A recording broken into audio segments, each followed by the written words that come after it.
Bismillahirrahmanirrahim. Assalamualaikum warahmatullahi wabarakatuh.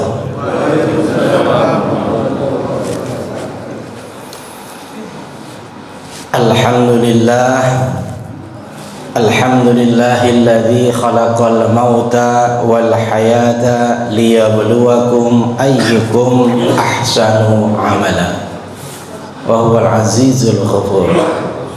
Asyhadu an la ilaha illallah wahdahu la syarika lah wa asyhadu anna Muhammadan abduhu wa rasuluh. Allahumma shalli ala sayyidina Muhammadin wa ala alihi wa sahbihi ajma'in wa man tabi'ahum bi ihsanin ila yaumiddin. Amma ba'd. Qala ta'ala a'udzu billahi minasyaitonir rajim. Ya ayyuhalladzina amanu taqullaha haqqa tuqatih wa la tamutunna illa wa antum muslimun. Wa qala Nabi sallallahu alaihi wasallam,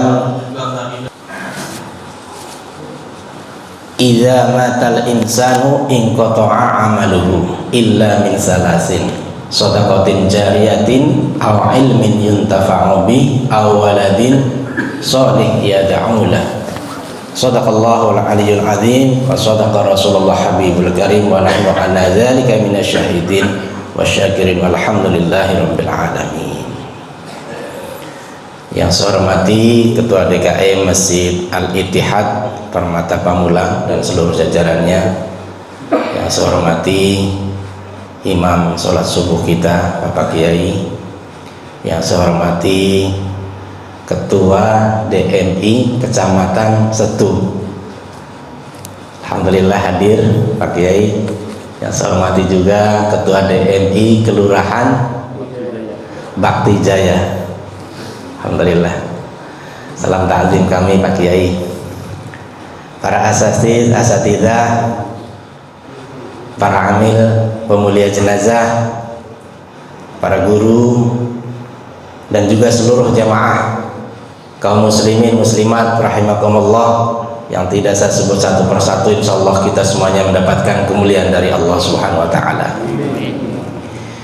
Alhamdulillah, saya bahagia sekali hari ini setelah dibangunkan oleh Allah dari kematian satu malam tidur namanya, dengan mengucap alhamdulillahilladzi ahyana ba'dama amatana wa ilaihin nusyur, bisa silaturahim di lingkungan Permata Pamulang.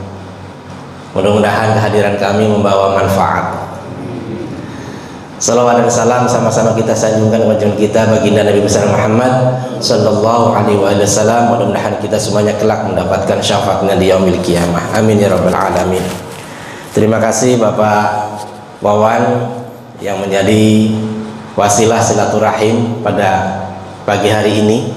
Saya tidak tahu beliau dapat nomor saya dari mana. Hari ini tema kuliah subuh pemuliaan jenazah dan manajemen ambulan. Ini spesial hari ini, judulnya sesuai dengan request dari DKM tentang manajemen ambulan. Sepertinya sebentar lagi atau mungkin sudah tersedia mobil jenazah ambulan di sini. Sudah belum Pak? Sebentar lagi. Alhamdulillah. Saya ingin memperkenalkan diri dulu Pak. Saya ini marbot Masjid Raya Pondok Indah, Jakarta Selatan. Kurang lebih sudah hampir 26 tahun. Tinggal saya dekat di sini Pak, masih Tangsel juga, di Serua Indah Ciputat.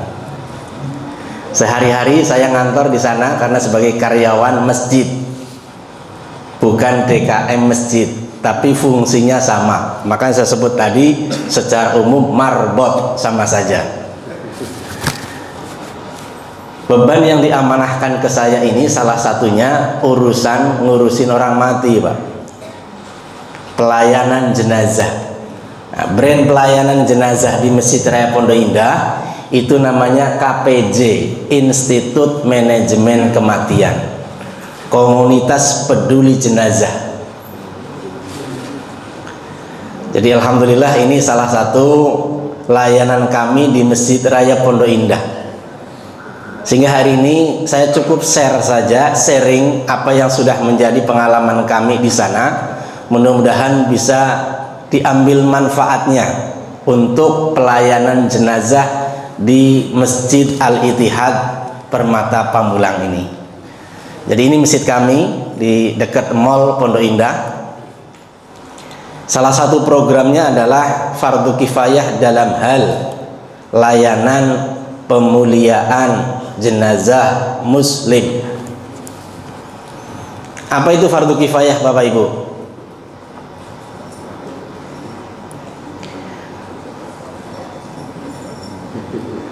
Ya nanti kita bahas ya. Jadi layanan fardu kifayahnya salah satunya ini. Sejak 2001 kami memiliki mobil jenazah ini Pak, L300. Zaman itu Pak, ini canggih bener. 2004 dapat lagi mobilnya Kijang Kapsul.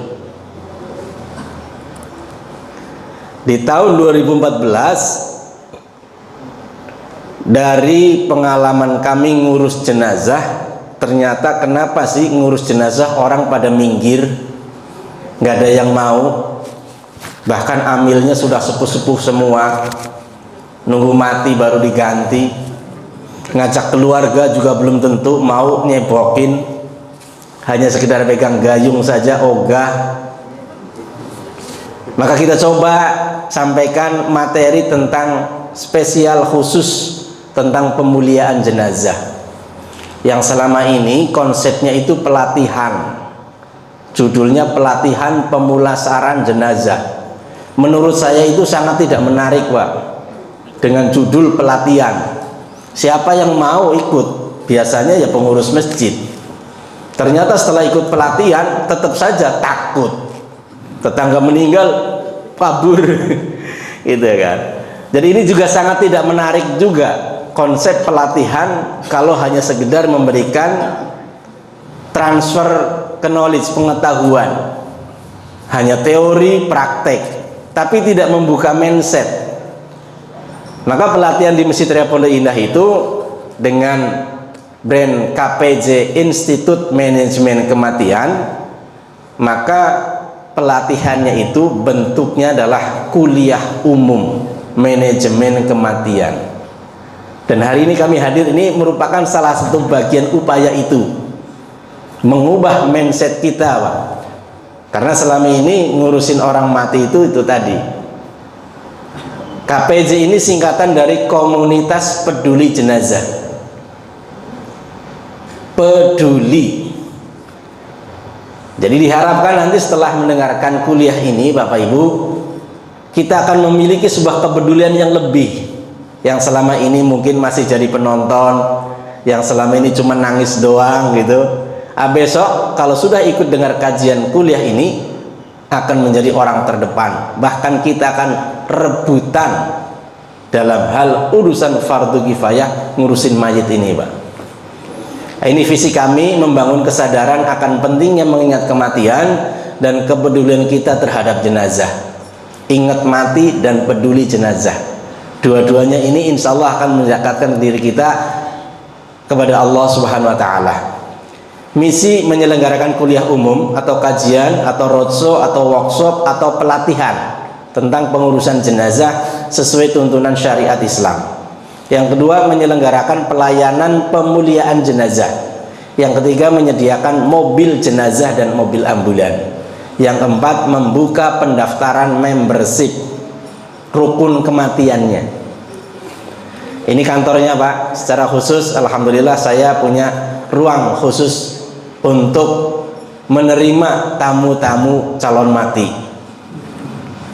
Camat kan? Ini kendaraannya. Jadi ini setengah Alphard Bapak Ibu, Delica Mitsubishi. Saya diundang ke gedung DPR, ternyata orang di sana pun kepo dengan tulisan Institut Manajemen Kematian. Apa maksudnya? Mati kok ada manajemennya, bahkan ada institutnya. Ini mobil yang lain, L3 Luxio. Ini juga mobil Panther Turbo, dan terakhir kita punya mobil Hiace yang besar. Jadi alhamdulillah saat ini kita memiliki standby 4 mobil ini di Pondok Indah. Kalau ditambah dengan yang lama berarti 6. Kemana yang 2 itu? Kita sedekahin ke masjid lain, kasih yang 2 itu. Jadi sehingga tinggal yang baru-baru ini. Mengurus jenazah itu hukumnya fardu kifayah, yaitu kewajiban yang bersifat kolektif, bareng alias gotong royong. Konsepnya kewajiban ini dianggap sudah terpenuhi bila di dalam suatu wilayah ada beberapa orang yang melakukannya. Namun jika tidak ada yang menjalankannya, maka semua orang di wilayah tersebut ikut berdosa. Jadi harus ada yang muncul, Pak, untuk mengurus hal ini. Jadi kalau konsep fardu kifayah ini kewajiban bersama, gotong royong, sudah ada yang mengerjakan, maka sebetulnya urusan apapun di luar pengurusan jenazah itu fardu kifayah, Pak. Contoh, mengurus masjid, fardu kifayah apa fardu ain? Fardu kifayah, Pak, ngurus masjid. Ya, ngurus rumah sakit, fardu kifayah apa fardu ain? Fardu kifayah. Ngurus sekolah, ngurus lingkungan, bahkan ngurus negara, ya fardu kifayah. Jadi kalau di jembreng fardu kifayah itu, Pak, ya banyak, tidak hanya ngurusin orang mati saja. Cuman selama ini di mindset kita fardu kifayah itu urusan orang meninggal saja. Coba konsep demikian kalau diterapkan, mengurus jenazah seperti ngurus masjid, ringan nggak, Pak, tugasnya? Ringan. Tapi kadang yang terjadi ngurus jenazah dorong-dorongan, udah kamu aja, nggak ada yang mau, Pak. Jadi kalau bicara fardu kifayah, mengurus jenazah itu tidak ada bedanya dengan mengurus fasilitas umum seperti masjid, sekolah, rumah sakit, ya, dan lain-lain. Ini namanya fardu kifayah, Pak. Maka berkaitan dengan pengurusan ini, berarti setiap profesi kita ini di masyarakat itu namanya jabatan profesi fardu kifayah, Pak. Ya. Jadi profesi amil jenazah sebetulnya tidak ada bedanya dengan profesi dokter, guru, pengusaha, pedagang, ya, penjahit, supir, pejabat, bahkan jadi presiden. Itu sama secara hukum, sama-sama fardu kifayah. Namun yang terjadi, kenapa hanya amil saja yang tidak pernah dicita-citakan kita? Pernah ada di antara kita yang bercita-cita nanti gede jadi amil jenazah? Saya yakin nggak ada tuh. Tapi pengen jadi dokter banyak, bercita-cita jadi guru iya, bahkan pengen jadi presiden. Tapi pengen jadi amil mayit ora ono, Pak. Kenapa orang semua menghindar dengan profesi pekerjaan amil jenazah? Ini kita bahas hari ini, Pak. Kalau sudah kebuka mindsetnya, Pak, kita balik, Pak. Jadi amil jenazah itu paling atas gitu loh, yang lain di bawah semua, Pak. Ini yang menurut saya sangat memprihatinkan, Pak. Amilnya meninggal, Pak, bingung siapa yang ngurus.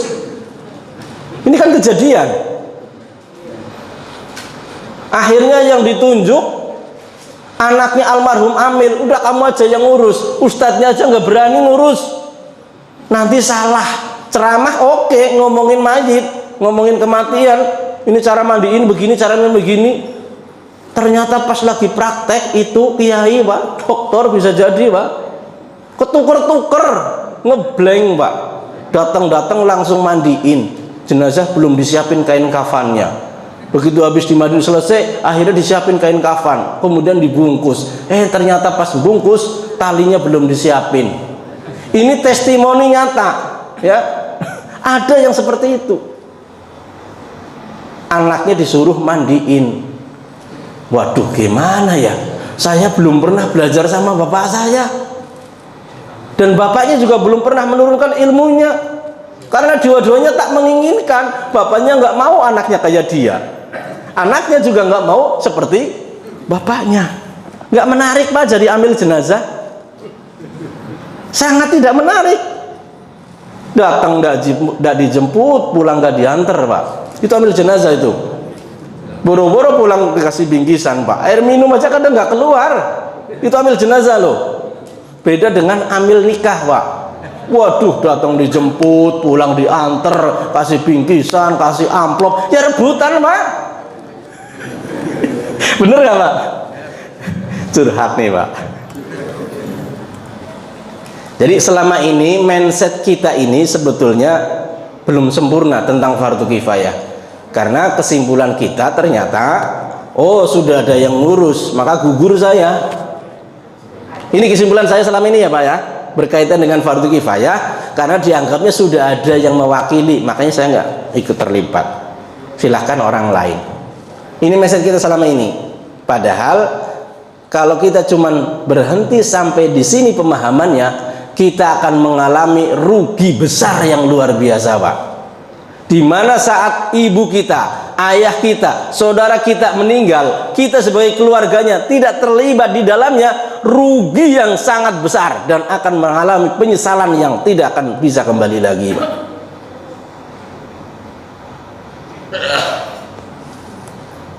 Fardu kifayah itu kewajiban sosial. Ya tadi karena bareng-bareng, gotong royong. Berarti konsepnya semakin banyak yang ikut terlibat, maka semakin mudah, semakin ringan, bahkan semakin baik Pak. Coba kalau amil jenazahnya yang sudah sepuh tadi Pak, disuruh megang kain kafan nata sendiri Pak, apakah gak pegel itu boyokannya Pak? Harus ada yang membantu, pegang sini pegang sana, tata gitu, sobek talinya, ambil bareng-bareng. Pas mandiin, kalau amilnya sudah tua begitu sendirian Pak, cari gayung sendiri, cari selang sendiri, cari sabun sendiri. Apa gak repot tuh? Akhirnya lama bener mandiinnya, karena nggak ada yang bantuin Pak. Coba kalau ada yang bantuin Pak, kan ringan pekerjaannya, semakin cepat. Inilah pentingnya pemahaman tentang fardu kifayah. Jadi kalau dijembrengin Pak, fardu kifayah ngurus jenazah, khususnya dalam hal memandikan itu lebih spesifik lagi. Perintahnya Nabi itu prioritas keluarga Pak. Prioritas keluarga Pak. Nanti ada hadisnya kita sebutkan. Kenapa prioritas keluarga? Kita tahu selama ini bahwa ketika mengurus jenazah, memandikannya Pak, itu tidak boleh kita menceritakan, membeberkan, membongkar aib si mayat. Betul nggak Pak? Pertanyaannya, kalau yang mandiin itu anaknya sendiri, kira-kira dia cerita nggak? Oh bapak saya ada tatonya, cerita nggak? Nggak mungkin Pak, bang anaknya sendiri, walaupun baru tahu Pak. Tapi kenapa selama ini konsep fardu kifayah itu selalu manggil orang? Keluarga hanya jadi penonton, bisanya cuma nangis doang. Bener nggak Pak begitu Bu? Nah, ini yang perlu dibuka mindset tentang fardu kifayah Pak. Makanya judulnya tepat sekali, pemuliaan jenazah plus manajemen ambulannya nanti. Nah ini dasar fardu kifayahnya, bahwa perintah Nabi ketika ada sahabat yang meninggal terjatuh dari onta saat berhaji, ternyata Nabi memerintahkan sebagian sahabat untuk mengurusnya. Tidak semuanya disuruh tuh mandiin fardu ain, tidak, sebagian saja. Mandikanlah dia, ihsilu bima'in wasidrin, dengan air dan sider, daun bidara Pak. Ini konsep fardu kifayah muncul dari sini Pak. Jadi tidak semuanya disuruh ikut mandiin, disuruh ikut ngurus jenazah. Ternyata mengurusi jenazah, mindset kita Pak, dalam hal tahapan memuliakannya, mulai dari memandikan, mengkafankan, mensolatkan, menguburkan, ini sepertinya pekerjaan yang bagaimana gitu Pak. Karena mindset kita ini selalu menghindar. Ternyata keluarga kita meninggal Pak, kita takut. Bener nggak Bu? Ada yang bilang ngeri, ada yang bilang bau, ada yang bilang jijik, ujung-ujungnya ogah. Bener nggak begini Pak? Manggut-manggut berarti bener. Apalagi nggak punya ilmunya, ya sudah, nyerah. Ini kita selama ini, Pak. Ketika mindsetnya kita negatif, Pak, akhirnya kita nggak peduli, Pak. Makanya apa yang terjadi ketika keluarga kita meninggal, Pak? Dipastikan kita pasti akan manggil orang. Dan ternyata orang yang mengurus itu orangnya itu lagi sampai wafat nggak ada penggantinya. Makanya rata-rata profil amil ya seperti ini, ya, sepuh gitu kan. Jadi ada orang mau ketemu saya, sudah tahu namanya Rusmono, tukang mandiin mayit. Pikiran beliau itu dikiranya saya udah sepuh. Wah, Pak Rusmono ini udah 60-70 tahun kali. Begitu ketemu saya kagetnya luar biasa. Bener ini Pak Ustadz Rusmono? Bener Pak. Loh kok masih muda, masih ganteng? Memang kenapa Pak? Gitu. Lah selama ini tukang ngurus mayit itu ya sudah sepuh. Jadi Bapak Ibu, ini kisah nyata Pak Bu. Ada jamaah datang ke saya. Dia bilang, Ustadz saya heran dengan teman saya, tetangga saya ini meninggal. Padahal dia sering datang ke pengajian. Masa saat memandikan jenazah ibunya, teman saya ini nolak. Bahkan dia berucap, apa yang dia katakan? Ogah gua, jijik kotorannya banyak. Ngapain aku repot-repot? Kan sudah ada yang ngurusin. Buat apa kau repot-repot? Kata dia nih, putri kandung di depan jenazah ibu kandung bilang seperti itu. Ini nyata Pak, ada Pak. Saya bisa panggil orangnya. Lah pemandangan kayak gini jangan-jangan umum Pak, di mana-mana begitu. Lah kalau kita punya anak kandung modelnya seperti ini, kira-kira ibu mau diapain tuh anak tuh Bu? Cekek. Kan kebangetan banget Pak. Hanya sekedar disuruh pegang gayung, bantu amil yang sudah sepuh, nolak, ogah gua jijik kotorannya banyak. Nauzubillah min dzalik. Astagfirullahaladzim. Anak apaan nih? Jadi akhirnya itu tetangganya itu curhat sama saya, gitu loh. Kenapa kita takut sama mayat? Ini kita bahas dulu Pak, sebelum masuk manajemen ambulan. Manajemen ambulan mana nanti gampang Pak. Ini dulu, biar manajemen ambulan secara umum masyarakat di sini guyupnya tambah kuat. Yang selama ini dihindarin, kalau kita sudah tahu ternyata jadi rebutan. Salah satu hal yang ditakutin sama jenazah oleh kita ini, nganggepnya orang mati itu katanya jadi hantu. Biar kamu nanti nggak didatengin, nanti malam itu cuci muka bekasnya yang dipakai orang mati. Ada yang punya pengalaman begitu? Ada banyak, ya kan? Supaya nanti malam juga nggak didatengin, itu jenazahnya diputerin, dibrobosin dulu di bawahnya. Ada model begitu? Supaya nggak kebayang-bayang gitu kan? Pecahin tuh genteng, cepret, ada piring segala macam. Ada begitu? Ini hal-hal yang selama ini terjadi buat ngindarin biar nggak didatengin arwahnya si mayit yang gentayangan jadi hantu. Ini mindset kita selama ini ya. Kita buka Pak, bener nggak sih orang mati jadi hantu Pak? Ya kan? Malam Jumat Kliwon balik sumpama gitu kan. Di kita ini kan kadang Anda paham begini Pak, orang yang baru saja meninggal ruhnya itu masih ada di hubungan rumah. Ada yang bilang begitu Pak? Berapa lama ada di situ Pak? Berapa malam? Coba. Ada yang bilang 7 malam, ada begitu? 7 malam masih. Sehingga rumahnya kosong, kamarnya kosong, nggak ada yang berani nidurin Pak. Sampai 40 hari. Nanti kalau sudah 40 hari baru lewat katanya. Bahkan ada yang bilang sampai 100 hari. Bahkan ada yang bilang sampai 1000 hari Pak Bu. Masya Allah. Ini konsep kita ini, mindset kita selama ini. Coba kita perhatikan Pak, bener nggak sih orang mati jadi hantu Pak? Hantu pocong gitu, hantu kuntilanak, suster ngesot gara-gara ketabrak mobil gitu. Ternyata di dalam Al-Quran orang yang sudah mati itu mereka sekarang lagi nunggu hari kiamat. Ada yang tidur Pak, ditidurkan oleh Allah. Qalu ya wailana man ba'atsana qadina hadza ma wa'adar rahman wa sadaqal mursalun.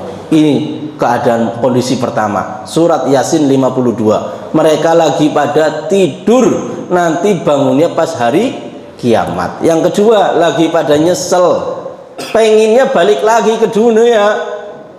Tadi Pak Kiai kita baca surat Al-Munafikun, ayat-ayat terakhir tadi itu, surat 10. Wa anfiqu mimma razaqnakum min qabli ayyatiya ahadakumul maut fayaqula rabb laula akhartani ila ajalin qarib. Apain? Fa asaddaqu wa aku minas solihin.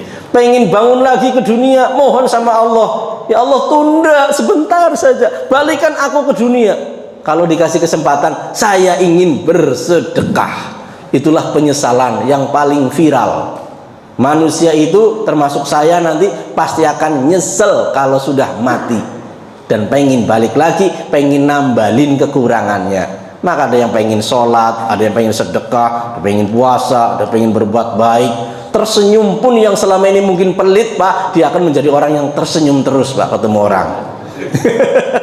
Ini, Pak, ya, nyeselnya apa kekurangannya? Ada yang lagi diteror, Pak, pagi sore diperlihatkan neraka. Itu Fir'aun, belum dicemplungin, Pak. Ada yang tetap hidup bahkan mendapatkan rizki. Surat Al-Baqarah 154, Ali Imran 169. Wala taqulu lima yuqtalu fi sabilillahi amwat. Jangan kau katakan mereka yang jihad di jalan Allah mereka meninggal, amwat. Wal ahya'u walakin la tashurun. Akan tetapi mereka tetap hidup, hanya saja kalian tidak mengira, Pak. Wahum yurzakun, bahkan mereka dapat rezeki. Maka buat orang-orang yang kategorinya minan nabiyyin wasiddiqin wasyuhada wassolihin, mereka lagi enak-enak, Pak, menempatkan kemuliaan dari Allah di alam kuburnya. Yang terakhir, orang mati itu lagi disiksa, Pak, azab kubur. Ini jadi inilah kondisi-kondisi yang kita dapatkan informasinya valid dari Al-Quran dan hadis, Pak. Tidak ada satupun orang mati gentayangan jadi hantu pocong gara-gara tali pocongnya nggak dilepas. Tahu dari mana ada hantu pocong, Bu? Film. Jadi ternyata film, ya, bohong, Pak, Bu, hoax bahasa sekarangnya. Jadi ini mindset harus dirubah, bahwa orang mati, apalagi mak bapak kita, bukan jadi hantu keluyuran gentayangan malam-malam, gak ada, Pak. Ya, mereka, kita berasumsi atau berharap mereka dalam kondisi husnul khotimah, maka insya Allah mendapatkan kemuliaan dari Allah. Jadi kuncinya satu ini, kita bersihkan pemahaman yang selama ini menghantui kita. Yang kedua, supaya kita jadi tambah berani, kita harus tahu apa kemuliaan mengurusi jenazah yang selama ini orang menghindarinya. Di dalam hadis itu berkaitan dengan ngurus jenazah, Nabi SAW itu bersabda, man syahidal janazata hatta yusalla 'alaiha falahu qiratun. Siapa orang yang hadir di dalam sholat jenazah, maka ia pahalanya 1 qirat. Menyaksikan, bahkan ikut menyolatkan, pahalanya 1 qirat. Wa man syahidaha hatta tudfana falahu qiratani. Dan kalau dia ikut terlibat lagi mengantarkan jenazah ke pemakaman, hadir, maka dia mendapatkan pahala 2 qirat. Wa mal qiratani, apa itu 2 qirat? Qala mithlul jabalain al-azimain. 2 qirat itu bagikan seperti 2 gunung yang sangat besar, azim, sangat besar. Hadis ini muttafaqun alaih dan kita semuanya mafhum bahwa ngurus jenazah pahalanya 2 qirat. Apa itu 2 qirat, Bapak Ibu? 2 gunung seperti gunung Uhud. Nah, ini hadisnya itu. Ya, ilustrasinya di Madinah itu gunung yang paling gede, gunung Uhud. Maka disebutlah oleh Abu Hurairah, tuh kayak gunung Uhud. Saya ditanya di Purwokerto, orang pada belum haji, belum umroh di kampung saya, Pak. Kalau saya sebutin gunung Uhud sampai berbuih pun nggak bakalan ngerti, nggak bakalan tahu. Akhirnya saya sebut gunung yang paling gede di kampung saya, tuh kayak gunung Slamet, 2 qirat itu. Melek kabeh langsung, Pak. Lu si demi gede temen ya, ngurus jenazah pahalanya kayak gunung Slamet. Masya Allah, gede temen ya. Coba, Pak, langsung kebayang, Pak. Ya, tanggane nyong ya, nama Purwokerto ya. Ya, kalau orang di wilayah ke timur lagi itu ada Gunung Sundoro Sumbing, ada Gunung Semeru, ada Gunung Merapi. Di sini itu ada Gunung Cermai, ada Gunung Gede. Ibaratnya seperti itulah Pak, 2 kirot itu. Nah, pahala yang begitu besar seperti ini Pak, ternyata ini baru diberikan buat volunteer yang cuman menyaksikan, ngikut nyolatin 1 kirot, ngikut ke makam 1 kirot. Itu kan namanya pengikut, volunteer. Sementara tahapan atau pengurusan jenazah tadi itu meliputi dari memandikan, mengkafani, bahkan sampai menguburkan, Pak. Urusan sholat sudah dibahas, urusan nganter sudah dibahas pahalanya. Sekarang apa pahalanya? Orang yang memandikan, mengkafani, dan menguburkan, Pak. Kemuliaannya apa? Kira-kira lebih besar kirotnya atau lebih kecil, Pak, daripada yang cuma ngikut doang, Pak? Nuhun sewu Pak, ini kadang-kadang Pak, yang ngikut-ngikut doang saja Pak dapat bayaran. Sholat jenazah dikasih amplop Pak, coba bayangin Pak. Padahal pahalanya seharusnya yang diambil Pak, jangan amplopnya Pak. Mungkin dulu karena pada takut Pak, akhirnya dikasih. Wah ini supaya biar pada datang Pak. Nah kalau sudah pada berani ngapain pakai itu lagi Pak? Ya itu, gitu. Baik. Apa kemuliaannya ketika orang itu terlibat memandikan? Ini hadisnya Pak. Man ghassala mayyitan faqatama alaihi ghafarallahu lahu arba'ina marratan. Rawahul Hakim. Nabi SAW bersabda, barang siapa yang memandikan seorang mayit lalu ia merahasiakan aibnya. Nah itu tadi cluenya. Tidak boleh cerita. Maka Allah akan mengampuni dosa yang memandikan itu 40 kali. Dalam riwayat At-Tabrani disebut malah 40 macam dosa besar.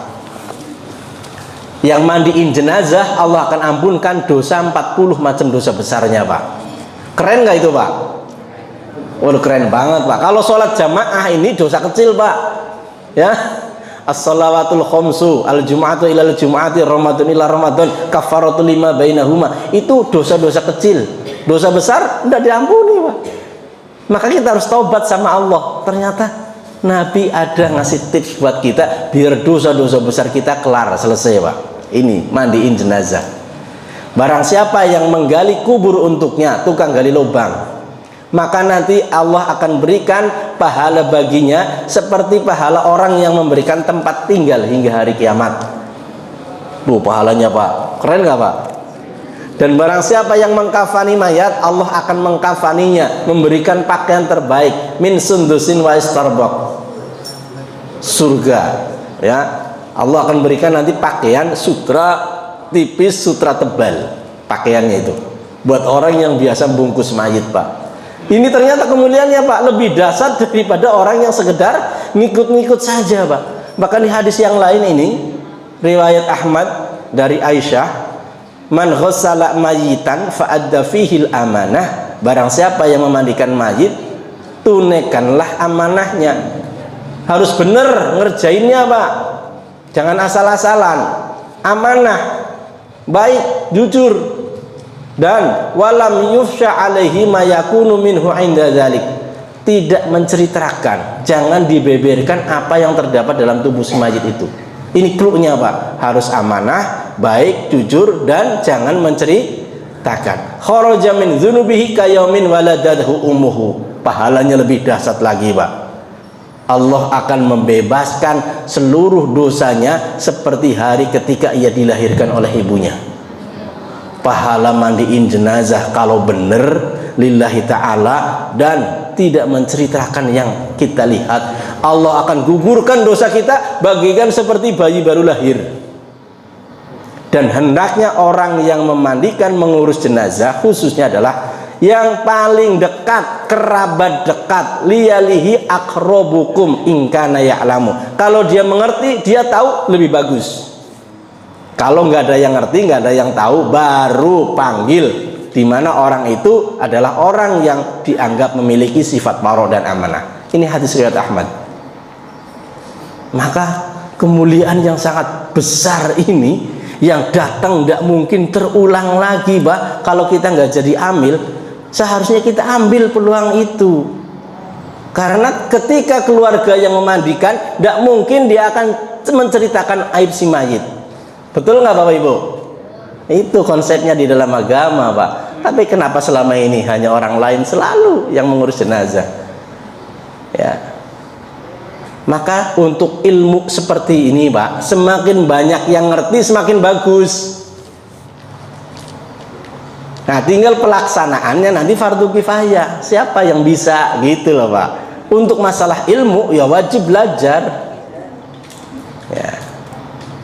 Pengurusan jenazah itu harus sesuai tuntunan syariat Islam tadi. Amanahnya ini, kita tentu berharap keluarga kita yang wafat itu kondisinya husnul khotimah. Orang yang husnul khotimah hendaknya dijaga. Salah satunya dari cara perawatannya Pak, harus benar, jangan asal-asalan, apalagi berdasarkan kebiasaan budaya. Kadang ngurus jenazah itu serba katanya Pak. Katanya jenazah itu gentayangan. Nah udah nggak terbukti itu Pak. Katanya jenazah itu nggak boleh dicium sama istrinya, katanya loh. Katanya jenazah itu nggak boleh dipegang lagi, nanti kalau dipegang sama beda mahram batal. Katanya jenazah itu harus diarahkan ke kiblat, dikiblatin tuh jenazahnya. Katanya, serba katanya Pak, ngurus jenazah itu. Nah ini kan repot kalau serba katanya. Makanya dengan belajar itu wajib Pak, fardu ain belajar itu. Termasuk belajar ini ya fardu ain, kewajiban kita masing-masing. Nah, perintahnya Nabi mengurus jenazah itu segerakan Pak. Lebih cepat lebih baik. Bercepatlah mengurus jenazah, karena bila itu orang soleh berarti kalian telah mempercepat kebaikan untuknya. Orang yang mati husnul khotimah itu bayangannya adalah surga Pak. Maka harus dipercepat itu. Kalau bukan orang baik tetap harus dipercepat, karena dia sudah jadi mayat. Bahasa kitanya bangke Pak. Kalau dibikin lama ya jadi bermasalah nantinya. Ini orang yang wafatnya orang baik, si mayit itu berkata kepada kita, bahkan berteriak, wa in kana sholihah, kalau dia orang baik maka dia akan berkata qaddimuni qaddimuni. Si mayit ngomong Pak. Nah ini nanti kita bikin judul mayit ngomong. Ya mayit berbicara Pak.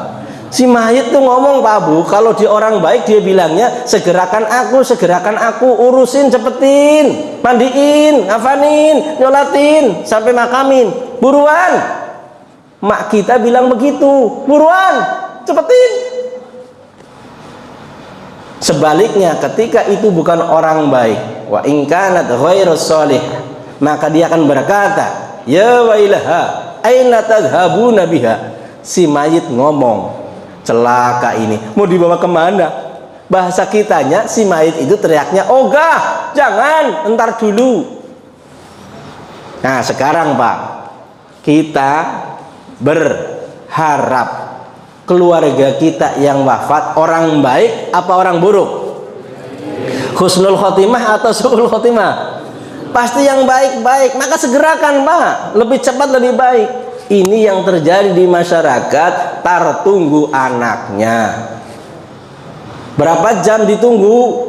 Kalau nunggu pemakaman selesai tidak apa-apa Pak, 5-6 jam. Sambil prosesi pengurusan jenazahnya itu 5-6 jam katakan dari kematiannya. Tidak apa-apa, kita tunggu Pak. Tapi kalau nunggunya berjam-jam, bahkan lewat daripada 24 jam, maka ini akan menjadikan bahaya. Jadi masalah baru buat orang yang hidup dan buat si mayit. Ini pengalaman Pak, kisah nyata. Kita tunggu anaknya, ternyata 13 jam baru datang. Sampai di sini jenazah sudah beres, dikubur, ternyata belum diurus kuburannya karena nunggu anaknya. Akhirnya anaknya minta, udah kita bawa pulang ke Jawa Timur. 13 jam lagi Pak. Jadi jenazah ini tertahan 26 jam. Kita antar pakai peti. Nah ini standar operasional nanti mobil jenazah. Kalau disuruh keluar kota Pak, siapin peti Pak. Ternyata sampai di sana kita buka petinya, mau kita ganti keranda di kampung. Begitu dibuka langsung breng, baunya kemana-mana. Ternyata itu jenazah sudah kerendam air sejengkal.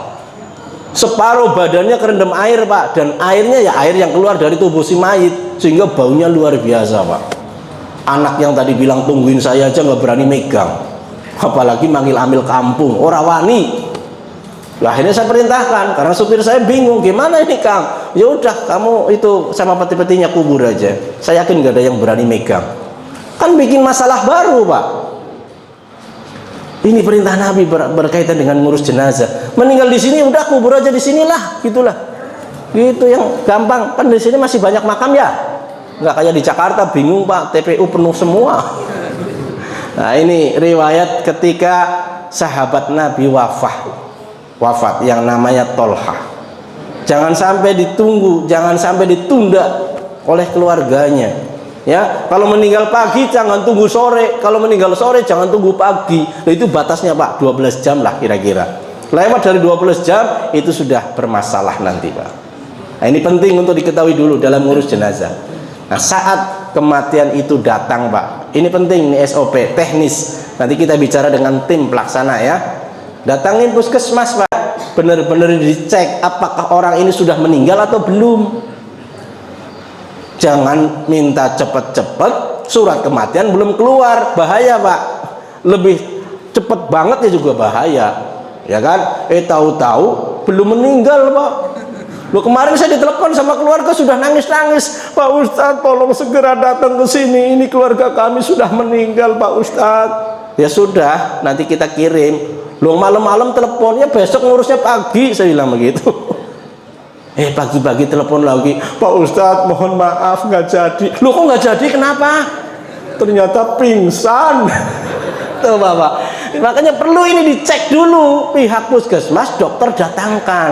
Nah, itu biasanya setelah 2 jam Pak. Nanti kalau sudah punya surat kematian baru boleh dimandiin Pak, diurus prosesinya. Apalagi kemarin zaman COVID Pak, bahaya Pak kalau belum ada surat kematian dicek.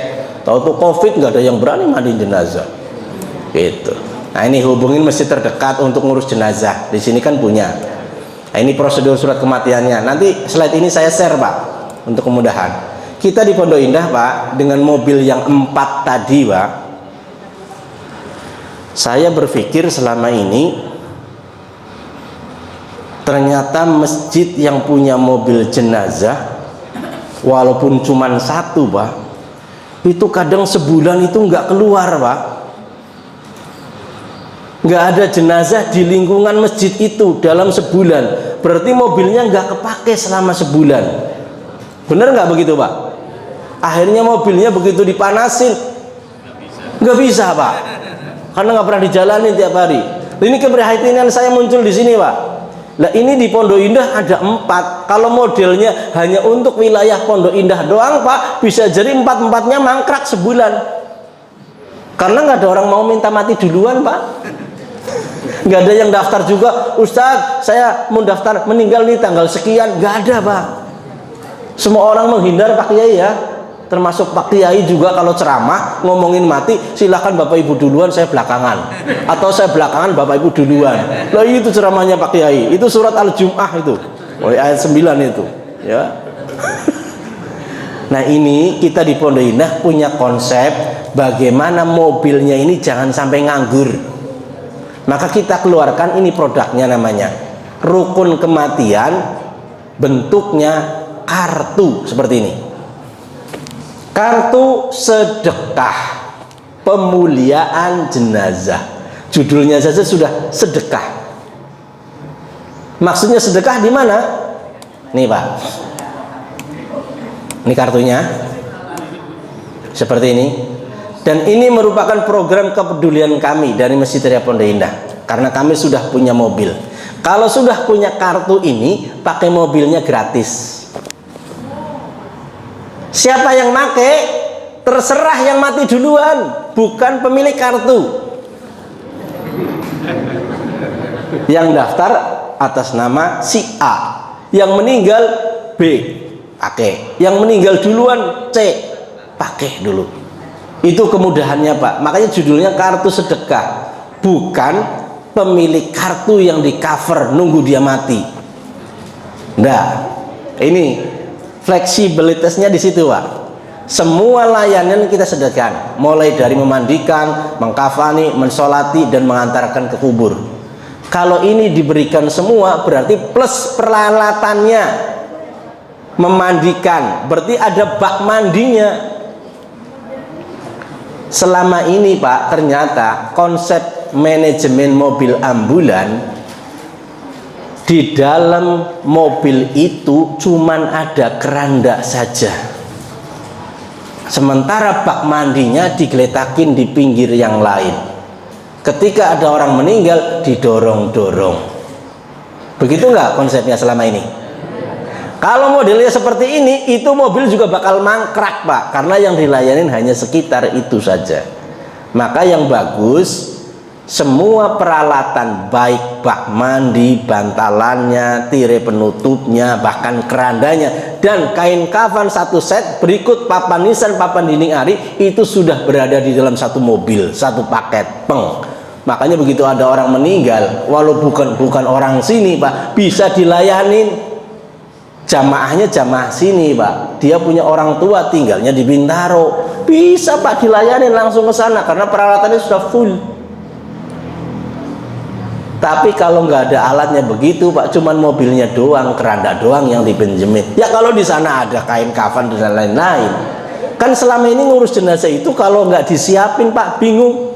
Harus beli kain kafan dulu, beli papan nisan, papan dinding ari dulu. Begitu loh kita yang terjadi Pak. Nah ini konsep manajemen mobil ambulan, kalau full seperti itu Pak, bisa melayani jamaah lain, sehingga mobilnya nggak jadi mangkrak nunggu warga sekitar doang Pak. Itu konsep kami di Pondok Indah Pak. Maka seluruh penduduk di Jakarta yang muslim boleh menggunakan fasilitas ini, termasuk warga Tangsel yang dekat dengan Pondok Indah. Ya, di mana itu Tangsel yang dekat Pondok Indah? Ya Ciputat, Pamulang. Ini Pamulang ya? Ya, tapi kan di sini sudah ada mobil lagi nanti, ya kan? Ya ini, maka KPJK ini menjadi solusi yang tepat saat ditimpa musibah kematian. Ini program kami Pak. Layanannya 24 jam. Berarti harus ada tim pemandi yang siap 24 jam. Oh Pak, makanya harus anak-anak muda yang tampil Pak, yang masih punya tenaga kuat, siap dibangunin 24 jam. Nah kasihanlah kalau si mbahnya suruh berangkat udah 80 tahun, suruh berangkat jam 3 malam. Apa nggak kasihan itu Pak? Udah gitu nggak ada motor, jalan kaki dari rumah gitu kan. Ya kalau selamat nyampe sini, kalau di pinggir jalan kepaduk, kecemplung got gimana? Ya kan? Nah ini tim pemandi pemulia jenazah gitu. Ini konsepnya mudah. Untuk mendapatkan kartu KPJK ini cukup WA, kirim KTP sama infak. Jadi ada infaknya tuh, namanya rukun kematian, pasti ada iuran. Betul nggak Pak Bu? Nah ini tinggal konsepnya nanti mau iuran seperti apa di Masjid Permata Pamulang ini. Di kami di Pondok Indah, iurannya itu, infaknya itu cukup sekali bayar seumur hidup. Jadi kita nggak perlu narikin lagi infak bulanan, capek Pak. Apalagi yang diurusin seluruh Jakarta. Selama ini model tradisionalnya itu iuran bulanan 5.000 sebulan kali jumlah jiwa, bayarnya sebulan sekali. Capek Pak ngurusnya Pak. Kalau sekali bayar insya Allah selesai. Fleksibel tadi pemanfaatannya, kalau sudah punya kartunya, sudah jadi member, terserah mau dipakai yang mati duluan siapa. Bukan harus yang bayar, yang di cover, yang di cover yang mati duluan. Maka ini disedekahkan ke orang lain, baik tetangga, keluarga, teman, boleh, karena fardu kifayah akan jadi ringan. Syar'i insya Allah pengurusannya Pak, ya pengurusannya benar, kita di dalam pengurusan jenazah. Nah ini infaknya Pak, sekali bayar infaknya itu 1,5 juta. Itu sudah dapat mobil free, kain kafan 1 set, papan nisan, papan dinding ari 1 set, bak pemandian 1 set, tirai penutup 1 set, bahkan tim pemulia jenazahnya, supir plus yang mandiin jenazah. Kalau jenazah perempuan ya perempuan yang tugas, kalau jenazah laki ya laki gitu. Nah ini ketentuannya Bapak Ibu, nanti bisa kita share fasilitas yang didapatkan tadi. Nah, ini perlengkapannya semuanya sudah tersedia di dalam mobil jenazah. Tirainya sudah ada, bak mandinya sudah ada. Ini semua ada di dalam mobil, Pak. Sehingga kita bisa melayani orang yang tinggalnya di Jakarta Timur, Jakarta Barat, Jakarta Utara. Dengan satu kali jalan selesai. Jadi nggak perlu gotong-gotong kerandanya sendiri. Kita juga sudah menggunakan sabun yang sunnah, namanya sabun bidara. Tadi perintah Nabi, ihsilu bima'in wasidrin, mandikanlah ia dengan air dan sidr, daun bidara. Ini sabun yang kami pakai, Pak, sabun bidara. Perlengkapan mengkafani satu set sudah tersedia di sini, mulai dari kain kafan, kemudian kapas, bubuk cendana, kapur barus, minyak wangi, cotton bud, sabun, termasuk di dalamnya ada casing luar berupa kain batik yang selama ini di kampung-kampung itu masih pakai tikar pandan. Saya nggak gunakan tikar pandan, Pak. Lebih indah batik. Karena itu casing luar boleh diganti. Dan kalau pakai batik itu lebih indah dilihatnya. Kita kerjanya juga lebih simpel, Pak. Nggak perlu pakai tali lagi di bawahnya. Tapi kalau pakai tikar, Pak, harus ada tali dulu di bawah, baru ada tali lagi di atas. Itu repot, ribet, nambah kerjaan. Kalau ini tinggal talinya di atas, selesai, Pak. Kita juga punya tandu pengangkat jenazah. Ini tandu ini bisa dibelah. Ini perlu nanti di sini juga punya, Pak. Ya, itu bermanfaat saat kita gotong jenazah dari rumah dikeluarin ke bak mandi. Dari bak mandi dimasukin ke rumah setelah dimandikan. Ini akan sangat membantu, Pak.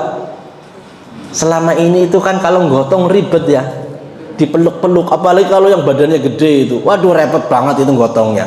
Dengan alat ini jadi mudah, ringan. Ini kerandanya, berikut penutup. Nah, ini penjelasan area yang di cover oleh Pondok Indah itu wilayah Jakarta seluruhnya. Di luar Jakarta yang dekat dengan Pondok Indah ada Cinere, Pondok Cabe, Cinangka, Ciputat, Pamulang, Bintaro, Pondok Aren, dan Ciledug. Ya, masuk ini ya, bisa di cover ya. Di luar area itu nanti ada infak tambahan lagi, Pak. Jadi mobilnya udah nggak gratis lagi karena kilometernya sudah jauh gitu loh ya, gitu. Ini manajemen kami, Pak. Nah, ini kalau bisa diterapkan di sini ya monggo, alhamdulillah. Sehingga mobil jenazahnya nanti insya Allah nggak mangkrak lagi, Pak. Hampir tiap hari ada yang makai gitu, Pak. Gitu. Kira-kira begitu. Itu konsepnya adalah konsep azas manfaat mobil. Nah, ini waktu pelaksanaannya kita laksanakan di siang hari. Di malam hari ada ekstra tambahan, lembur lah kira-kira begitu ya. Pengantaran ke makam dalam kota. Kalau di luar kota ya tentu akan ada biaya infak tambahan ya. Ini yang tidak di cover sama kami ya, bunga-bunga itu tidak perlu, Pak ya. Kalau ada monggo, nggak ada nggak usah cari-cari ya. Tempat pemakaman diurus sendiri, kita hanya nganter saja. Tenda, foreder ya, permintaan kendaraan selain yang standar. Jadi kita punya pelayanan standar, mobilnya Luxio Panther free. Tapi kalau keluarganya request, Ustadz saya pengen Alphard, ya sini bayar dulu. Lain, Pak, itu ada hitungannya. Saya minta HS, nanti ada keluar hitungannya lagi, Pak. Sehingga ada infak tambahan pemasukan buat masjid untuk servis mobilnya, pajak mobilnya gitu, Pak. Kira-kira gitu. Kemudian tidak kita cover juga Ustadz atau imam sholat jenazah dan doa di pemakaman. Karena biasanya untuk Ustadz itu ya lingkungan. Orang sini meninggal, masa kita yang nyolatin? Yang nyolatin ya Ustadz di sini gitu. Di makam juga begitu. Tapi kalau terpaksa nggak ada sama sekali, kita siap maju gitu. Nah, ini penjemputan ke rumah sakit bisa, penjemputan ke bandara bisa, pengantaran keluar kota bisa. Nah, ini nanti akan ada infak-infak tambahan, Pak. Jadi bukan gratis semuanya, tidak. Gratisnya itu dalam hal pelayanan fardu kifayah yang di lingkungan. Tapi begitu keluar, nah itu akan ada kilometer, Pak. Ya, kasihan dong kalau gratis lagi itu supirnya, Pak. Ya gitu kan, ini perlu, Pak. Supirnya juga dipikirin biar dia sehat, makan juga harus enak, diperhatiin supirnya, Pak. Jangan sampai supir pulang ngedumel. Lah ini kan kaitannya dengan jasa, Pak. Ya kan? Betul gitu. Maka ini konsepnya, ini manajemen fardu kifayah itu harus dibuka semua, Pak, gitu loh. Nah, ini kategori kartunya, Pak. Ada silver, ada gold, ada platinum, Pak. Ya, keren banget kita punya kartu ini. Jadi sekali berinfak seumur hidup boleh atas nama pribadi atau bahkan boleh atas nama masjid, Pak. Karena yang di cover adalah yang meninggal duluan. Maka banyak, Pak, masjid-masjid yang sudah menjadi member KPJK Pondok Indah. Mereka pikir, lah ngapain gua punya mobil jenazah sendiri, repot ngurusnya nanti. Mendingan punya kartu. Sudah punya kartunya, begitu ada jamaah meninggal, telepon Pondok Indah, datang satu set semuanya, Pak. Nah, gitu. Tapi di sini sudah punya niat, jangan kemudian dibatalin, Pak. Tetap ada. Nanti ada konsep kedua, Pak. Kalau di sini sudah punya mobil jenazah, bisa jadi mitra Pondok Indah. Buat ngurusin jenazah, kita lebarin sayap areanya. Orang PSD. Gitu. Pakai KPJK yang ngurus masjid Permata Pamulang. Kan nanti dapat subsidi dari Pondok Indah. Nih buat Permata Pamulang tuh dananya. Wah, dapat pemasukan itu, Pak. Ya, siap nggak Bionel begitu, Pak? Ya, nanti kita ke depan ngomong dah. Sangat meringankan keluarga duka dan bisa di top up lagi supaya bermanfaat. Ibarat HP, Pak, pulsanya habis. Maka ini masih bisa dipakai kalau di top up lagi. Sehingga ketika sudah dipakai, top up lagi 1,5 juta. Tetangganya meninggal, daripada ngasih uang duka 5 juta kagak selesai, bilang aja sama tetangganya, dah nggak usah bingung-bingung, saya punya kartu member, punya Masjid Raya Pondok Indah, nih saya bantu, pakai. Wah, itu, Pak, kan solusi ketika terjadi musibah gitu. Jadi ini insya Allah akan bermanfaat. Bisa atas nama masjid, Pak. Jadi kalau atas nama masjid, karena yang di cover udah kelihatan, Pak, banyak banget, bisa jadi hari ini meninggal 1-2 orang, itu syaratnya minimal terdaftar 3 jiwa. Kalau 1,5 itu 1 jiwa personal. Masjid 3 jiwa, 4,5 juta di depan. Hari ini terdaftar, tidak nunggu waktu lama-lama. Besok kalau ada yang meninggal, boleh langsung pakai on. Nggak nunggu sebulan, Pak, baru aktif, apalagi 3 bulan. Iya gitu. Ini kemudahannya, Pak, program KPJK Masjid Pondok Indah. Maka ada juga jamaah yang mengatasnamakan dirinya sendiri dan juga atas nama hamba Allah. Ustadz, saya titip, kalau ada duafa yang perlu dibantu, nih pakai kartu saya, nanti Ustadz tinggal lapor sama saya top up lagi. Ini sedekah kreatif, Pak. Dimana orang sedang berduka, bingung bagaimana ngurusnya, KPJK jadi solusi. Maka kita di Pondok Indah juga ada pejuang subuh Masjid Raya Pondok Indah. Ini juga mengcover jamaah dan orang-orang yang perlu dibantu, Pak. Ini testimoni salah satu orang yang tinggal daerah Japos. Beliau itu penjual bubur ayam, Pak. Melihat KPJK ini menjadi solusi, yang selama ini bingung ngurus jenazah itu harus manggil ambil ke sono, kalau ada beli kain kafan, ke pasar, papan dini hari baru dipotong, mobil jenazah mau dihubungin kemana, ternyata ketemu KPJK. Oh, ini cakep nih solusi nih. Ini tukang bubur daftar tuh. Besok ada yang meninggal tetangganya, dia bilang, Pak, nih pakai kartu saya. Dia top up lagi. Tetangganya meninggal lagi, Pak, ini pakai punya saya. Sampai akhirnya 9 kali, Pak, dipakai buat tetangganya, bantu-bantu. Karena tadi yang di cover yang mati duluan, siapa terserah, nggak perlu disebutin di awal. Jadi ini Masya Allah, Alhamdulillah sangat bermanfaat sekali kartu ini. Karena dengan memiliki kartu KPJK, maka Anda bisa bersedekah pelayanan pemulihan jenazah kepada siapapun sesama muslim. Ini membernya Alhamdulillah sudah 1.800. Masjid musola yang sudah terdaftar menjadi member KPJK, yang mereka berpikir tadi, ngapain saya punya mobil jenazah sendiri, ini sudah ada 44, bahkan lebih. Ini yang tertulis di Cinere itu, hampir semua di Cinere, lingkungan Cinere, masjid-masjid itu sudah terdaftar semua, karena mereka nggak punya mobil jenazah gitu. Ini salah satunya ini yang tadi paket pemuliaan kalau non member, karena kita layani seluruh penduduk DKI. belum jadi member, gimana Ustadz? Bisa dilayanin. Infaknya 4,5 juta, 3 kali lipatnya Pak. Karena angka 1,5 juta tadi sedekah Pak. Masjid Raya Pondok Indah bersedekah kepada orang yang memang sudah punya komitmen kepedulian.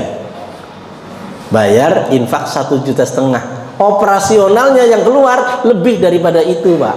Berarti Masjid Pondok Indah bersedekah kepada keluarga itu. Maka kalau sudah jadi member tadi, tetangganya sedekahkan ke tetangganya. Berarti tetangga itu sedekah kepada keluarga tetangga itu sebanyak 3 juta Pak. Karena ada diskon tuh. Kalau nggak jadi member ini nilainya 4,5 juta. Kita juga melayani jenazah yang duafa, free, gratis. Asal ada surat kematian, ada surat tidak mampu dari wilayah setempat, dan domisilinya tadi yang di cover di lingkungan Jakarta dan sekitarnya. Ini pelayanan kami terbanyak kemarin di tahun 2021 waktu Covid. Kebetulan saya tinggal di Tangsel dan saya menjadi narasumber pelatihan pengurusan jenazah di Tangsel ya dengan Pak Nasmudin.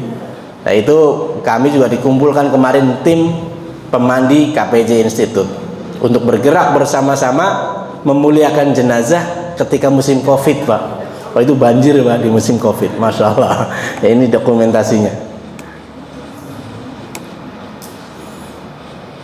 Ini ada Pak Yusuf Kalla hadir di salah satu menteri yang wafat saat itu dan kami yang memuliakannya. Ternyata beliau juga kepo. Kok mati ada institutnya, Institut Manajemen Kematian. Akhirnya ngobrol sebentar. Saya sampaikan, KPJ Institute ini tempat mengubah mindset orang dari takut menjadi berani ngurus jenazah, khususnya keluarga sendiri. Maka kami lulusannya orang-orang yang siap berani memandikan jenazah. Maka kami melahirkan para petugas pemandi jenazah yang kami sebut namanya pemulia jenazah Pak. Ini yang di luar ketentuan tadi Pak. Ini mobil high-S nya muat banyak. Ini kalau keluar kota. Ini juga yang khusus buat orang sakit, bisa kita antar, kita layanin. Nah ini.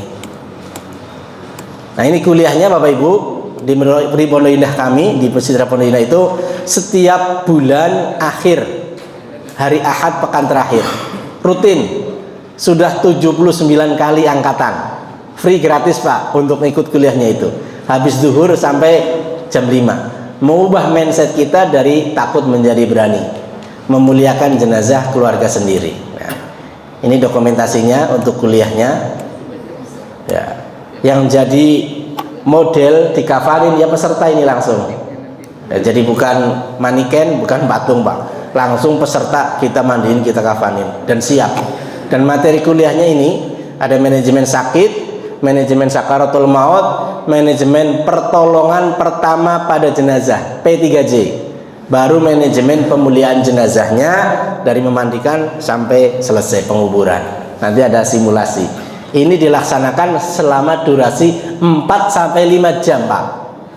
Versi pelatihan kami, kuliah umum manajemen kematian.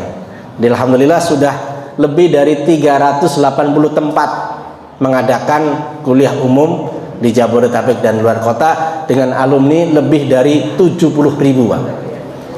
Masa iya dari 70.000 itu nggak ada yang jadi amil? Alhamdulillah Bapak Ibu. Nah ini tempat-tempat yang kami kunjungi untuk roadshow. Jadi nextnya setelah ini bisa saja di sini diadakan kuliah umum dengan durasi 4-5 jam. Nah ini di kelurahan di Tangsel itu sudah hampir menyebar. Setiap kelurahan sudah hampir menyelenggarakan semua. Sampai ke kementerian-kementerian, sampai juga ke pondok-pondok pesantren, sampai ke sini di ICM ini, Pondok Pesantren Insan Cendekia Madani. Nah itu di Bogor, Pondok Pesantren Syahid dan Pondok Pesantren Al-Madinah, DMI juga menyelenggarakan, termasuk MUI Pusat kemarin menyelenggarakan pelatihan pengurusan jenazah ya, versi Pondok Indah kuliah umum manajemen kematian. Tempat di Masjid Pondok Indah kami kolaborasi dengan MUI Pusat yang hadir para pengurus-pengurus masjid se-Jabodetabek. Ini lahir para amil jenazah yang kami sebut pemulia jenazah, Pak. Karena tadi kemuliaannya luar biasa. Kalau disebut amil tidak menarik, Pak. Disebut pemulia jenazah rebutan, Pak. Nah, jadi alumni kami ini tergabung dalam komunitas ini namanya IPPJI, ya, IPPJI, Ikatan Persaudaraan Pemulia Jenazah Indonesia. Lahir di Masjid Raya Pondok Indah. Istilah pemulia jenazah ini kami yang memunculkan. Ya, saya sengaja sampaikan ini karena ikramul janaiz, ikramul jenazah, memuliakan jenazah, dari istilah itu muncul. Ya, ini sejak 7 Mei 2016. Mereka-mereka ini adalah alumni kami yang sekarang sudah menyebar di masyarakat menjadi pemulia jenazah. Ada yang TNI masih aktif, ada yang dosen, ada yang pengusaha, ustadz, ustazah biasa tuh, ada yang dokter, ada yang lawyer, ada yang bidan, ada yang guru, bahkan ada yang tukang urut, ojol, ya, termasuk fotografer juga ada. Bahkan di antara mereka ini ada yang perias pengantin, Pak Kiai, perias pengantin, menjadi tim kami pemandi jenazah. Awalnya sih sebelum dibuka mindsetnya ya takut, tapi setelah ikut terjun, pengalaman pertama itu seperti cinta pertamanya, Pak. Jadi kebayang-bayangnya bukan seremnya, tapi kebayang-bayang kebahagiaannya, indahnya mengurus jenazah. Maka kata mereka, Ustadz, hidup kami tambah bahagia menjadi pemulia jenazah. Saking bahagianya, Pak, di awal mereka terjun itu magang namanya, Pak, koas, bantu aja, ya, itu terjun langsung praktek mandiin jenazah. Jadi ternyata pengalaman pertama kata mereka, hidup kami tambah bahagia. Saking bahagianya, Pak, seminggu nggak ada yang meninggal, berarti nggak ada tempat magang. Saya ditelepon, Ustadz, kapan ada yang mati lagi? Ini udah kepengen banget nih mandiin lagi tuh, sampai begitu, Pak, sampai ketagihan mereka ini. Jadi ini tim-tim kami, alhamdulillah mereka tersebar di Jabodetabek, khususnya ya lingkungan Jakarta Selatan. Pemulia jenazah milenial, anak-anak muda, Pak, alhamdulillah. Jadi orang tidak menyangka kalau ini amil, karena masih muda dan cantik-cantik, gagah-gagah, Pak. Jadi orang kadang beranggapan, waduh, Ustadz, saya juga mau dimandiin sama dia itu, kan. Saya seorang dokter, saya bangga dan bahagia menjadi pemulia jenazah. Ini aslinya pakaian dokter, Pak, saat mau operasi pasien pakaian ini, baju apron. Nah, saya gunakan sebagai baju pemandi jenazah tim KPJ Institute IPPJI, Pak. Sehingga ini kalau pakai, insya Allah itu kita nggak kecepretan najisnya, air aja enggak, anti air, Pak. Kalau pakai celemek kan separuh badan, ini seluruh badan kena, belakangnya bolong. Nah, ini juga dokter, alhamdulillah.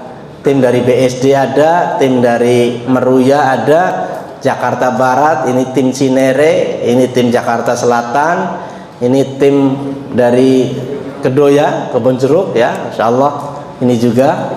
Nah, ini Bapak Ibu, ya, luar biasa tim-tim kami ini, alhamdulillah. Ini mudah-mudahan bisa menyemangati, memotivasi kita semuanya untuk jadi pemulia jenazah itu tidak harus nunggu sepuh dulu, Pak, atau nunggu ada amilnya meninggal dulu. Dari sekarang kita siapkan. Semakin banyak yang bisa jadi amil, semakin ringan tugasnya amil. Itu konsep fardu kifayah. Bukan ketakutan gitu loh, aduh amilnya banyak nanti gimana ini. Justru bagus, tidak mengandalkan satu orang gitu. Nah, itu konsep yang kami adakan di Masjid Raya Pondok Indah. Alhamdulillah kami sangat bangga dan bahagia ketika menjadi pemulia jenazah. Ini kemarin kumpul sama-sama tim kami. Ini tim intinya, ada 3 orang, saya, Ustadz Afif dan Mas Eko yang standby. Dan alhamdulillah Bapak Ibu, kami bawakan hari ini buku manajemen kematian. Ini sebagai buku panduan mengurus jenazah. Ini menjadi buku modul pembelajaran kuliah umum. Kalau ikut di Masjid Raya Pondok Indah maka didapatkan free, ini gratis. Ya, dan alhamdulillah sejak 10 November 2022 setelah kami mendapatkan gelar kehormatan Dr. Honoris Causa bidang manajemen kematian dari UIPM Malaysia, Pak. Alhamdulillah semenjak itu terbit bukunya ini. Harus jadi buku karena selama ini makalah. Ini sharing manajemen pengelolaan mobil jenazah. Nanti silahkan para DKM yang ada di sini studi banding ke Masjid Pondok Indah melihat langsung mobilnya seperti apa, dalamnya seperti apa, supaya mobilnya ini bisa lebih bermanfaat untuk umat. Kalau kerandanya dipisah, itu tadi akhirnya banyak tidak terpakainya, Pak. Gitu. Kita juga pengen punya mobil seperti ini, Pak. Belum terlaksana. Jadi mobil itu bisa dijadikan tempat pemandian dan pengkafanan di dalamnya ini. Ya, kadang kan ada yang gangnya sempit, nggak bisa dijangkau gitu kan, atau rumahnya di apartemen, nah itu agak susah. Jadi mandiinnya di dalam mobil. Mudah-mudahan bisa terrealisir. Amin ya rabbal alamin. Berikutnya ini tanah wakaf makam. Yang menjadi kendala selama ini kan orang meninggal kadang makamnya sudah penuh. Ya, gitu. Jadi ke depan kalau sudah ada wakaf makam, ini tidak ada istilah penuh Bapak Ibu, karena kita pengen punya konsep semua orang bisa masuk. Jangan yang masuk ke sini yang bayar doang gitu loh. Nah, kalau konsepnya jual beli yang bayar doang yang masuk, Pak, berarti manfaat segi dari kemanfaatan itu tanah hanya dimiliki perorangan. Tapi kalau wakaf berarti yang wakaf itu akan dapat pahala yang terus mengalir. Inilah konsep di dalam ajaran Islam bahwa kita pengen punya sedekah jariah. Jangan hanya cuman masjid, Pak, tapi kalau punya makam wakaf, konsepnya kalau bisa seperti di Mekah, di Madinah, Pak. Nggak usah pakai nama. Sehingga ini tanah bisa bermanfaat terus. Jadi nggak ada istilah penuh, ya, bisa ditumpuk-tumpuk banyak. Kita kira begitu, Pak. Ini lebih dalam lagi ke bawah, ke atas lebih tinggi lagi. Baik, alhamdulillah ini mudah-mudahan bermanfaat hari ini. Apa yang saya sampaikan bisa menjadi bahan ke depan untuk bisa mengelola mobil jenazah yang insya Allah sebentar lagi akan terrealisir. Amin. Terima kasih. Kita sholat sunnah suruk dulu ya, karena sudah terbit. Setelah itu nanti kita sambil ramah tamah boleh kita diskusi atau tanya jawab. Terima kasih. Mohon maaf kalau ada kekurangannya. Billahi taufiq wal hidayah. Assalamualaikum warahmatullahi wabarakatuh.